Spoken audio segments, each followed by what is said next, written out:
കൂരായണത്തിൽ ഇന്ന് വിഷയം ട്രോളല്ല ടോളാണ്. കിഫ്ബി വഴി നിർമ്മിച്ച റോഡുകളിൽ നിന്ന് ടോൾ ഈടാക്കാൻ സർക്കാർ തീരുമാനം.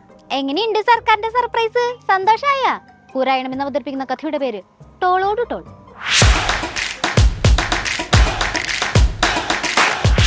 ബ്രൂവറിക്ക് പിന്നാലെ ജനങ്ങൾക്ക് അടുത്ത സർപ്രൈസുമായി സർക്കാർ. ഇത്തവണ കിഫ്ബിയാണ് താരം.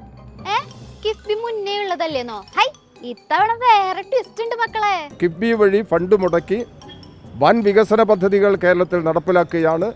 അത്തരം ചില വികസന പദ്ധതികളിലൂടെ വരുമാനമാർജിക്കുന്നതിന് വേണ്ടിയുള്ള ഒരു നിലപാട് സ്വീകരിക്കണം എന്നുള്ളത് ഇടതുപക്ഷ ജനാധിപത്യ മുന്നണിക്കകത്ത് തീരുമാനമെടുത്തിട്ടുള്ളതാണ്.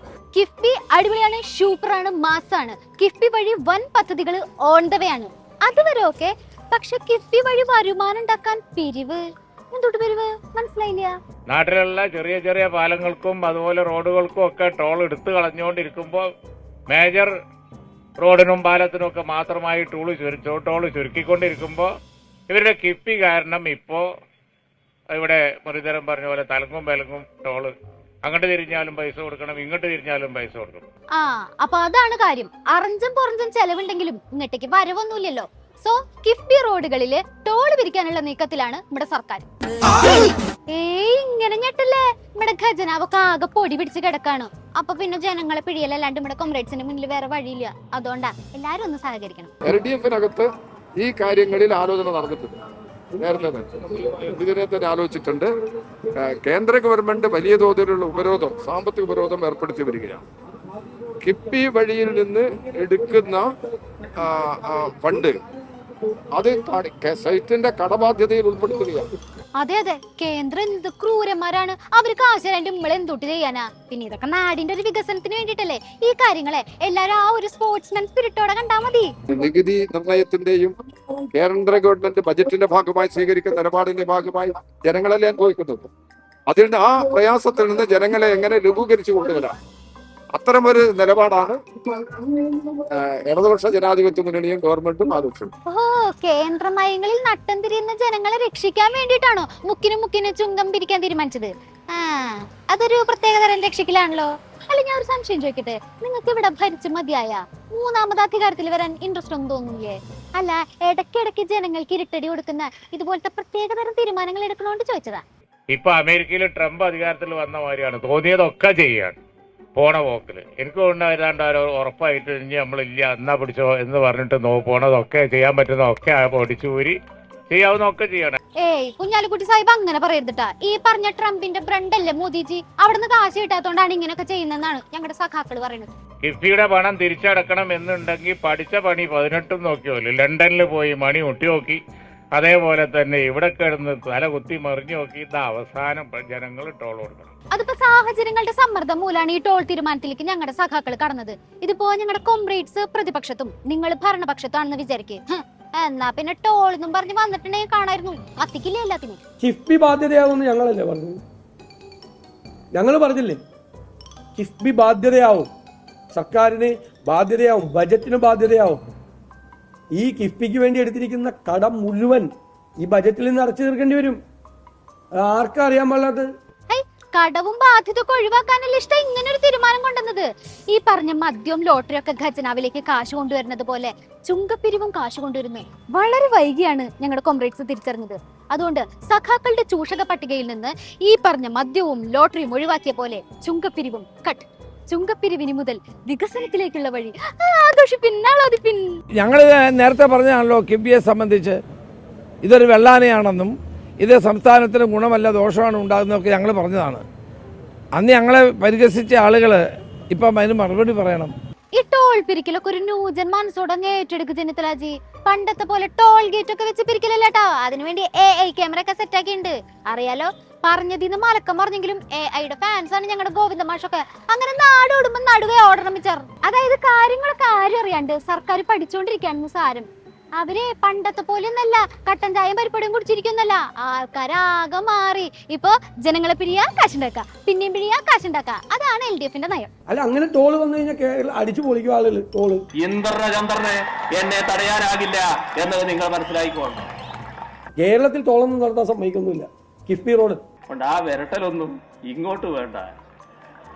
എന്തിനു വെറുതെ അത്തരം പ്രയോഗങ്ങൾ നടത്തുന്നു. ടോള് നിർത്തുന്ന പറഞ്ഞ അധികാരത്തിൽ വന്നിട്ട് ഇപ്പൊ 4 പാടുന്നു ടോള് പിരിക്കാൻ വേണ്ടി ഓടി നടക്കുന്നു. ഞങ്ങളെ ബാധിക്കുന്ന കാര്യം ഈ നാടിന്റെ പ്രശ്നങ്ങളാണ്.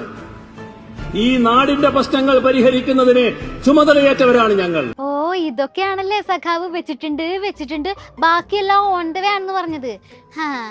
അയ്യോ കോള കമ്പനീനെ കെട്ടിച്ചോര് കുടിവെള്ളക്ഷാമം രൂക്ഷമായ സ്ഥലത്ത് മദ്യ കമ്പനി കൊണ്ടിരുന്നു. ടോൾ രഹിത പാതയാണ് LDFന്റെ ലക്ഷ്യമെന്ന് പ്രകടന പത്രികയിൽ വെണ്ടയ്ക്ക അക്ഷരത്തിൽ എഴുതി വെച്ചോര് എവിടെ തിരിഞ്ഞങ്ങ് നോക്കിയാലും അവിടെല്ലാം ടോളോട് ടോള് മാത്രം എന്ന് പറയേണ്ട അവസ്ഥയിലേക്ക് കാര്യങ്ങൾ എത്തിച്ചിരിക്കുന്നു. മുഖ്യമന്ത്രി കുറെ മുമ്പ് പറഞ്ഞത് വളരെ കറക്റ്റ് ആണ് കേട്ടാ. നമ്മക്കാർക്കും ഈ പാർട്ടിയെ കുറിച്ച് ഒരു ചുക്കും അറിയില്ല. ഓരോ ദിവസം എത്ര നിലപാടാണ് മാറി മറിയണത്.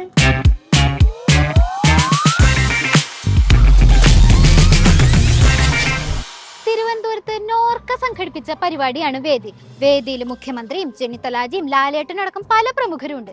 ആദ്യമായി സ്വാഗത പ്രസംഗം. സിഹാബലി സാറിനെ കുറിച്ച് പറഞ്ഞതുപോലെ കേരള രാഷ്ട്രീയത്തിൽ ഒരിക്കലും അവഗണിക്കാനാകാത്ത വലിയ ശക്തി രമേശ് ചെന്നിത്തല അവർ. അടുത്ത മുഖ്യമന്ത്രിയായിട്ട് അദ്ദേഹം വരട്ടെ എന്ന് ഞാൻ ആശംസിക്കുകയാണ്. രാഷ്ട്രീയ പ്രമുഖരൊക്കെ ഇരിക്കുമ്പോഴാണ് സ്വാഗത പ്രാസംഗികന്റെ മാസ്. ആള് കൊള്ളാലോ, പക്ഷെ അധികം പൊക്കി പറയണ്ടട്ടാ. അവിടെ മുഖ്യമന്ത്രി കസരയ്ക്ക് വേണ്ടി മാത്രമാണ് മത്സരം നടക്കുന്നത്, അതുകൊണ്ടാ. സാർ പോയോ? അപ്പൊ നിങ്ങക്ക് അറിയാം സതീശ് ചേട്ടൻ അറിഞ്ഞ പ്രശ്നമാണെന്ന്. സത്യം പറഞ്ഞ കോൺഗ്രസ് നേതാക്കളുടെ മുന്നിൽ വെച്ച് ചെന്നിത്തലാജിനെ ഇങ്ങനെ പൊക്കി പറയുമ്പോ ഞങ്ങളുടെ ചെന്നിത്തലാജിയുടെ ഉള്ളില് തീയാണ്. സംശയം ഉണ്ടെങ്കിലേ ചെന്നിത്തലാജിനെയും മൂപ്പരുടെ അടുത്തിരിക്കുന്ന NK പ്രേമചന്ദ്രനൊക്കെ ഒന്ന് സൂക്ഷിച്ചു നോക്കിയേ. സാർ പോയോ? ഞാൻ അത് രാഷ്ട്രീയ ചർച്ചകൾക്കൊന്നും നമ്മളിവിടെ വേദിയല്ല. NK പ്രേമചന്ദ്രൻ പറയുന്നു കൂടുതൽ പ്രശ്നം ഉണ്ടാക്കല്ലേന്ന്. ഇനി ഇത് കേട്ടിട്ട് കൂടുതൽ പ്രശ്നം ഉണ്ടാവാണ്ടിരിക്കാൻ വേണ്ടി കൈകൊണ്ട് തടയുന്ന ചെന്നിത്തലാജി. ഓരോരോ ഗതികേടല്ലേ.